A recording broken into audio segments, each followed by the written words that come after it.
4500 militaires français sont actuellement stationnés dans le Sahel-Sahara. Ils seront bientôt 4720 au Mali, au Burkina Faso, au Niger et au Tchad. Mais ils ne sont pas les seuls. Il y en a 1450 autres positionnés à Djibouti, 900 en Côte d'Ivoire, 350 au Sénégal et 350 au Gabon. Soit un effectif total de près de 8000 hommes qui quadrillent le continent de Djibouti à Dakar en passant par Abidjan et Libreville. La France s'impose visiblement comme gendarme de l'Afrique. Dans le Sahel, elle parle de lutte antiterroriste. Ok, mais à Djibouti alors? Et les éléments français au Sénégal? Et les militaires français au Gabon? Que font tous ces soldats français en Afrique? Et pourquoi malgré leur présence et leur artillerie, l'insécurité persiste dans certaines régions où ils sont présents?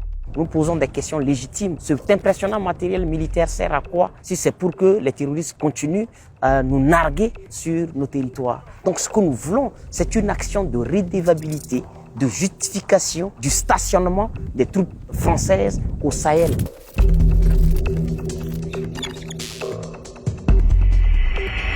En 2013, la France entrait en guerre au Mali. La situation créée par l'occupation d'un territoire, le Nord Mali, par des groupes terroristes est insupportable, inadmissible, inacceptable. Au départ, l'objectif de la France était simple. Stopper les groupes armés qui contrôlaient déjà le nord et les empêcher de prendre aussi le sud et la capitale, Bamako. Ensuite, aider les pays ouest-africains à lutter contre le terrorisme. Vu que la situation s'était déjà compliquée avec la chute du guide libyen Mouammar Kadhafi, dans laquelle était impliquée la même France. Officiellement, c'était donc une mission antiterroriste. Mais ce que la France ne dit pas, c'est que c'était aussi et surtout pour protéger ses intérêts économiques et stratégiques. Comme c'est souvent le cas dans des pays comme le Gabon, le Sénégal ou Djibouti, où elle est présente depuis des décennies alors qu'il n'y a pas de terrorisme. Quand elle est intervenue avec l'opération précédente Serval au Mali en 2013, il y a un des généraux de l'armée française, le général Desportes, qui expliquait que selon lui, c'était une intervention tout à fait classique dans la mesure où il s'agissait de défendre des intérêts, notamment les intérêts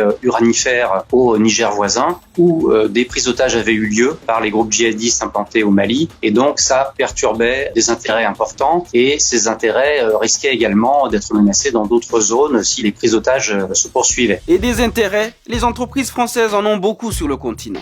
Parmi les plus importantes et les plus connues, le groupe nucléaire Areva, devenu Orano et qui exploite l'uranium, un minerai qui représente 70% des exportations du Niger. Autre exemple, Total, qui lui tire plus de 30% de sa production pétrolière de l'Afrique. Sans oublier Bolloré, dont la filiale Bolloré Africa Logistics est le leader du transport et de la logistique en Afrique. On y ajouterait également des sociétés comme EDF, Castel, CFAO, BNP, Société Générale, Lafarge, la compagnie fruitière, etc., etc.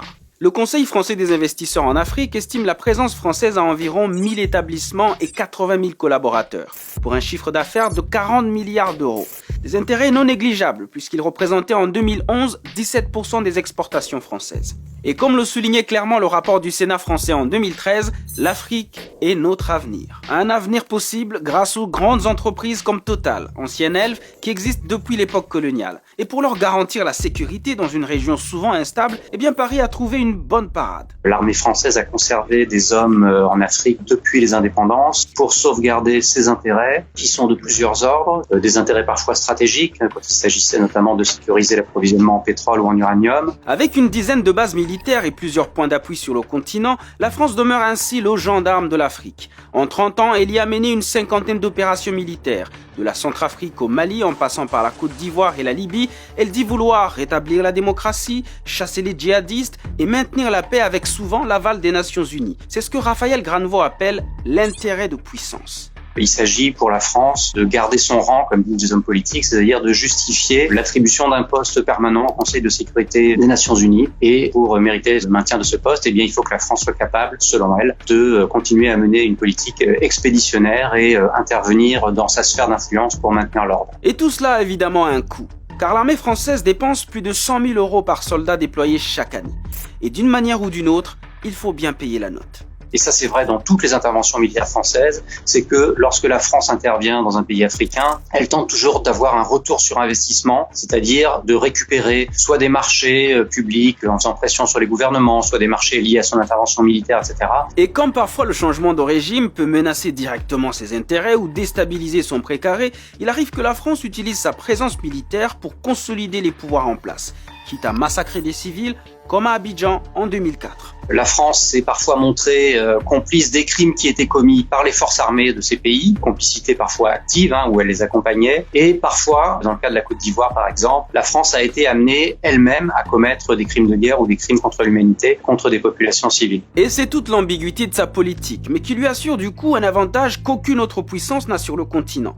Dans son livre intitulé « Arrogant comme un Français en Afrique », l'essayiste Antoine Glaser qualifie cette politique de paternalisme postcolonial doublé d'arrogance, de quoi révolter certaines populations locales qui ne supportent plus la présence militaire française. Nous n'avons pas besoin d'importation d'hommes. Nous avons besoin d'une importation de technologies militaires de pointe. Nous avons besoin d'équiper, de doter nos forces armées nationales qui ne sont pas une coalition de fainéants. Ce sentiment anti-français vient surtout de l'inefficacité des interventions de son armée face à une menace qui s'amplifie. Depuis 2017, les zones d'action des groupes armés au Mali, au Burkina et au Niger se sont étendues. Leurs opérations se sont multipliées, comme le montre la récente attaque contre des villages du nord du Burkina Faso qui a fait au moins 36 morts, la prise du poste d'Indeliman avec 49 soldats maliens tués et l'armée nigérienne qui a subi ses plus lourdes pertes à Chinagoder avec au moins 89 soldats tués. Selon moi, c'est une présence qui est contre-productive vis-à-vis même des objectifs qu'elle se fixe, qui renforce la présence de ces groupes djihadistes, qui leur donnent du grain à moudre puisqu'ils prétendent lutter contre une force d'occupation étrangère, et que son inefficacité, effectivement, provoque un ressentiment grandissant dans la population,